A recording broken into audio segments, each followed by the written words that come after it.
Hello friends, मेरा नाम है संदीप कुमार गौर और स्वागत है आपका मेरे चैनल में जिसमें हम डिस्कस कर रहे हैं डिस्क्रीट मैथमेटिक्स पर। और इस लेक्चर सीरीज में हम डिस्कस कर रहे हैं मैथमेटिकल लॉजिक और प्रोपोजिशन पर।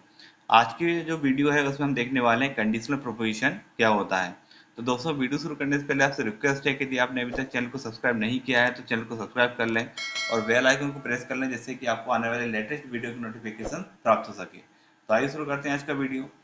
कंडीशनल प्रोपोजिशन में क्या होता है, यहाँ पे आप देख ही रहे हैं जो टॉपिक है वो हमारा है कंडीशनल प्रोपोजिशन। मीन्स यहाँ पे प्रोपोजिशन के आगे एक वर्ड लगा हुआ है कंडीशनल।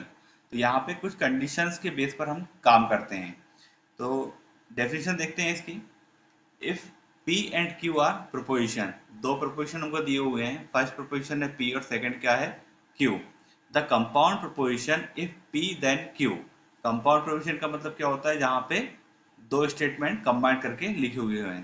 तो यहाँ पे इस तरह का कोई कंसेप्ट यहाँ पे यूज किया है, if P then Q, denoted by, इस तरह से इसको डिनोट किया गया है।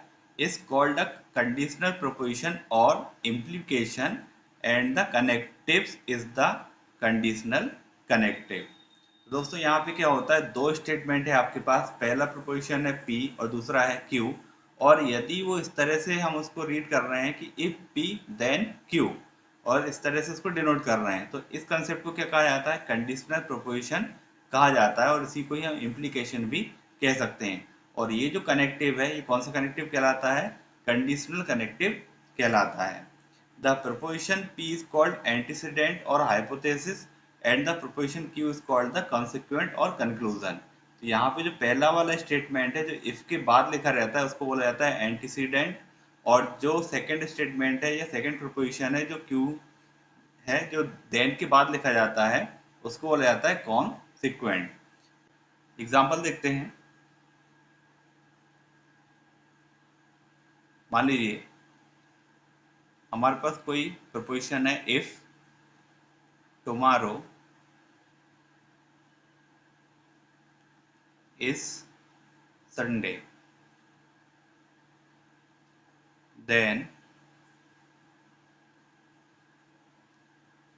today is Saturday. अब देखिए यहाँ पे दो प्रोपोजिशन है। फर्स्ट है टुमारो इज संडे और सेकंड प्रोपोजिशन है टुडे इज सैटरडे। तो यहाँ पे क्या हुआ है, इफ और देन का यूज किया है। इफ देन, यदि कल संडे है तब आज शनिवार होगा या आज शनिवार है। तो इसके बेस पर इसको डिपेंड कर रहे हैं हम। ठीक है। तो यहाँ पे क्या है, इफ और देन का यदि हम यूज कर रहे हैं तब ये क्या कहलाता है, कंडीशनल प्रोपोजिशन कहलाता है। अब ये जो पहला स्टेटमेंट है जो इफ के बाद लिखा रहता है, इसको हम P मान लेते हैं। और जो देन के बाद रहता है इसको हम क्या मानते हैं, Q मानते हैं। और जो P होता है इसको हम बोलते हैं एंटीसीडेंट और जो Q होता है इसको बोला जाता है कॉन्सिक्वेंट। सेकंड यदि हम एग्जांपल देखें तो मान लीजिए हमारे पास लिखा हुआ है, if it rains then I will carry an umbrella. यहाँ पे क्या है, एक प्रोपोजिशन है इट रेन्स और सेकंड प्रोपोजिशन है I will carry an umbrella. अब ये जो इफ के बाद है इसको क्या बोला जाता है, पी। मीन्स ये क्या हो गया, एंटीसीडेंट हो गया। और जो देन के बाद रहता है वो क्या होता है, क्यू। इसको कॉन्सिक्वेंट कहा जाता है। यहाँ पर दोस्तों जो लॉजिक है वो ये है कि ये जरूरी नहीं है कि दोनों ही प्रोपोजिशन एक दूसरे से रिलेट करें। यहाँ पे कुछ ऐसा भी हो सकता है जो एक दूसरे से रिलेट ना कर रहे हो। बस डेफिनेशन ये है कि ये दोनों सही या दोनों गलत हो सकते हैं क्योंकि ये प्रोपोजिशन है। The connective if then can also be read as follows. जैसे हमने एक तो क्या पढ़ा है कि इफ देन हो सकता है, ठीक है। इसको और क्या क्या रीड कर सकते हैं, P इम्प्लाइज Q, ठीक है। और क्या रीड कर सकते हैं, P is sufficient for Q। इसके अलावा P only if Q। Next क्या है, Q is necessary for P। Next है Q इफ P। नेक्स्ट है Q फॉलोज फ्रॉम P। और लास्ट में है Q is consequence of P। ये सभी एक ही फॉर्म है। मीन्स यहाँ पर सभी का जो मीनिंग है वो यही होता है कि P इम्प्लाइज Q। ओके। इसकी ट्रुथ टेबल पर चलते हैं। देखिए यहाँ पे हमारे पास कितने प्रोपोजिशन है, दो प्रोपोजिशन है, पी और Q. Means number of statement कितने हैं हमारे पास, दो स्टेटमेंट है। दो स्टेटमेंट है तो यहाँ पे कॉम्बिनेशन क्या क्या बनता है, पी और क्यू के लिए अगर हम बनाए तो यहाँ पे बनेगा true true true, false false, true false false. अब यहाँ पे P implies Q, P implies Q का मीनिंग ये होगा, यदि फर्स्ट स्टेटमेंट ट्रू है और सेकंड भी ट्रू है, तब P इम्प्लाइज Q की वैल्यू क्या होगी, ट्रू होगी। यदि फर्स्ट फॉल्स है और सेकंड वाला ट्रू है, तब भी क्या माना जाएगा, ट्रू माना जाएगा। यदि फर्स्ट फॉल्स है और सेकंड भी फॉल हो रहा है, तब भी ये क्या माना जाएगा, ट्रू माना जाएगा। यहाँ पे P इम्प्लाइज Q में सिर्फ एक ही कंडीशन में फॉल्स निकलता है कि यदि आपका पहला स्टेटमेंट ट्रू है, मीन्स इफ के बाद जो लिखा हुआ है जो आपका एंटीसीडेंट है वो यदि ट्रू है, और कॉन्सिक्वेंट यदि आपका फॉल्स निकलता है, तभी यहाँ पे फॉल्स माना जाएगा। यहाँ पे एक ही केस है फॉल्स का, कि यदि फर्स्ट स्टेटमेंट ट्रू है, मीन्स इफ के बाद जो लिखा हुआ है वह ट्रू है, और देन के बाद जो लिखा हुआ है वह फॉल्स हो जाता है, तब क्या होगा, P इम्प्लाइज Q की वैल्यू क्या निकलेगी, फॉल्स निकलेगी।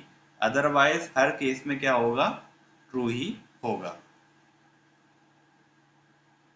अब उसके लिए कुछ क्वेश्चंस हैं जो कि एग्जाम में पूछे जाते हैं कि किस तरह से इनकी ट्रुथ टेबल बनती है। कैलकुलेट ट्रुथ टेबल फॉर, और दो यहाँ पर हमारे पास प्रोपोजिशन स्टेटमेंट दिए हुए हैं, इनके लिए हमको ट्रुथ टेबल बनाना है। दोनों में आप देख रहे हैं यहाँ पे implies, that means conditional proposition का यूज किया हुआ है। फर्स्ट क्या है यहाँ पे, P और नेगेशन Q इम्प्लाइज P। तो यहाँ पर आप देख रहे हैं कि दो ही स्टेटमेंट है, P और Q है। तो पहला कॉलम हमने बना लिया P के लिए, सेकंड बना लिया Q के लिए। कॉम्बिनेशन क्या क्या बनेगा, true true true, false false, true false false. अब यहाँ पे हमको क्या चाहिए, P और नेगेशन Q चाहिए। तो पहले क्या सॉल्व कर ले, नेगेशन Q निकाल लेते हैं। नेगेशन Q का मीन्स क्या होता है, ट्रू का फॉल्स हो जाएगा, फॉल्स का ट्रू, ट्रू का फॉल्स और फॉल्स का ट्रू। अब यहाँ पे क्या है, P और नेगेशन Q, ये जो कनेक्टिव है हमारे पास, और जिसको हम क्या बोलते हैं, डिसजंक्शन भी बोलते हैं। इसके अलावा नेगेशन क्यू है, कंजक्शन है, इन सब पे हमने पहले ही वीडियो बना दिया है। यदि आपने वो वीडियोस नहीं देखे हैं तो उन वीडियोस को भी आप जरूर देख लें।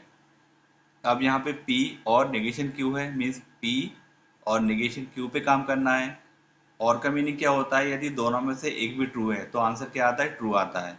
तो यहाँ पे ट्रू फॉल्स क्या आएगा, ट्रू ट्रू ट्रू भी क्या आएगा, ट्रू फॉल्स फॉल्स। यदि दोनों ही फॉल्स होते हैं तभी क्या आता है, फॉल्स आता है। यहाँ पे फॉल्स ट्रू ट्रू आ गया। इसके बाद क्या है, अब पूरा ये निकल जाएगा, P और negation Q implies P। Means अब यहाँ से देखना है हमको P को, ठीक है, इन दोनों को देखना है, पहले इसको देखना है और उसके बाद इसको देखना है। ये आपका कंडीशनल है, ठीक है।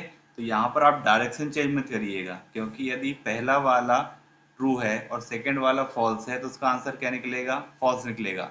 लेकिन यदि आप यहाँ पर डायरेक्शन चेंज कर देते हैं, पहला फॉल्स है दूसरा ट्रू है, तब तो वो क्या हो जाएगा, ट्रू हो जाएगा, ठीक है। तो यहाँ पे आपको डायरेक्शन चेंज नहीं करना है। जैसे यहाँ पे पहले लिखा हुआ है P और नेगेशन Q, तो पहले इस कॉलम को देखना है और उसके बाद किसको देखना है, P वाले कॉलम को देखना है। यहाँ पे ट्रू है, यहाँ पे भी ट्रू है, तो क्या आ जाएगा, ट्रू। यहाँ पे ट्रू है, यहाँ पे भी ट्रू है, तो क्या आएगा, ट्रू। यहाँ पे फॉल्स है, यहाँ पे भी फॉल्स है, तो क्या आएगा, ट्रू आएगा। लेकिन यहाँ पे ट्रू है और यहाँ पे फॉल्स है, तो देखिए फर्स्ट वाला क्या हो रहा है, ट्रू हो रहा है, और सेकंड क्या हो रहा है, फॉल्स हो रहा है। इस केस में ये हमारे पास क्या है, P, और ये क्या है, Q, ठीक है। तब ट्रू फॉल्स मिला के क्या हो गया, फॉल्स हो गया। ओके फ्रेंड्स, अब देखते हैं सेकंड एग्जांपल। सेकंड एग्जांपल में आप देखिए जो क्वेश्चन दिया हुआ है उसमें क्या क्या है, P है, Q है, R है। मीन्स तीन स्टेटमेंट है, तीन प्रोपोजिशन है। तो यहाँ पे हमने बना लिया फर्स्ट P, सेकंड Q और थर्ड R। इनका कॉम्बिनेशन क्या क्या बनता है, true true true true, false false false false. ये सब मैं बना लेता हूँ पहले, फिर यहाँ पे बनेगा true true, false false, true true, false false. False, true, false, true, false, true, false. Okay, अब यहाँ पे क्या चाहिए हमको, देखिए सबसे पहले चाहिए हमको P एंड Q, तो हम यहाँ पे लिख लेते हैं P एंड Q।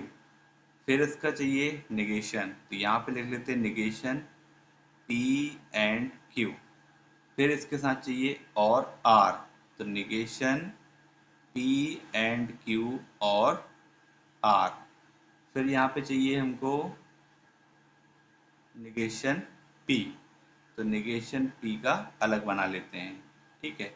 और फिर ये पूरा एक साथ चाहिए, तो इसको लिख लेते हैं निगेशन P एंड Q और R इम्प्लाइज निगेशन P, ठीक है। इसको पूरे को करते हैं solve. P and Q, and का मीनिंग क्या होता है, कंजक्शन। कंजक्शन मीनिंग क्या होता है कि यदि दोनों में से एक भी फॉल्स होता है तो हमको आंसर में क्या निकला है, फॉल्स लिखना है। तो यहाँ पे P एंड Q है, ट्रू ट्रू ट्रू आएगा, दोनों ट्रू है, यहाँ पे भी ट्रू है। ट्रू फॉल्स, फॉल्स हो जाएगा, ट्रू फॉल्स, फॉल्स हो जाएगा, फॉल्स ट्रू भी फॉल्स, यहाँ पर भी फॉल्स, ये भी फॉल्स और ये भी फॉल्स। नेगेशन करते हैं इसका तो अपोजिट कर लेते हैं, ट्रू का हो गया फॉल्स, ये फॉल्स, और बाकी सब फॉल्स है तो क्या हो जाएंगे, ट्रू हो जाएंगे। ओके, अब नेगेशन P एंड Q का और करना है R के साथ, तो इन दोनों को देखना है, ठीक है। तो यहाँ पे क्या आ जाएगा, देखिए और है बीच में, मीन्स यदि दोनों में से एक भी ट्रू है तो ट्रू हो जाएगा, तो true false, true false false false, ये ट्रू, यहाँ पे भी ट्रू ट्रू ट्रू ट्रू और ये भी ट्रू। नेगेशन P है, नेगेशन P है तो इसका अपोजिट कर देना है, तो यहाँ पे 4 बार ट्रू था, मीन्स ट्रू का फॉल्स हो जाएगा, ये भी फॉल्स हो जाएगा, ये भी फॉल्स और ये भी फॉल्स, और फिर नीचे सभी को ट्रू कर देना है, ठीक है। अब आपको क्या लिखना है, इस पूरे को इम्प्लाइज करना है नेगेशन P में, तो यहाँ पे डायरेक्शन क्या रहेगी, इस तरफ से ये वाला, मीन्स इस केस में ये पूरा P है और यहाँ पे ये पूरा Q है, P इम्प्लाइज Q। अब यहाँ पे क्या देखिए ट्रू फॉल्स है, तो यहाँ पे क्या आएगा, फॉल्स आएगा, false false true, true false false, true false false, true true true true true true, ये भी ट्रू और ये भी ट्रू, ठीक है। तो ये हमारा बना है truth table for second. Okay friends, तो यहाँ पर आपको बस ये वाला पेयर ध्यान रखना है कि यदि फर्स्ट वाला ट्रू है और सेकंड वाला फॉल्स है तभी उसको क्या लिखना है, फॉल्स लिखना है। ओके, यहाँ पे 3 जगह ये वाला केस आया हुआ है, अदरवाइज आपको हर जगह क्या लिखना है, ट्रू लिखना है, ये देखिए। ओके फ्रेंड्स, तो आज की वीडियो में बस इतना ही, जिसमें हमने देखा कंडीशनल प्रोपोजिशन क्या होता है। यदि आपको आज का वीडियो पसंद आए तो वीडियो को लाइक करें, शेयर करें और चैनल को सब्सक्राइब करें। Thank you.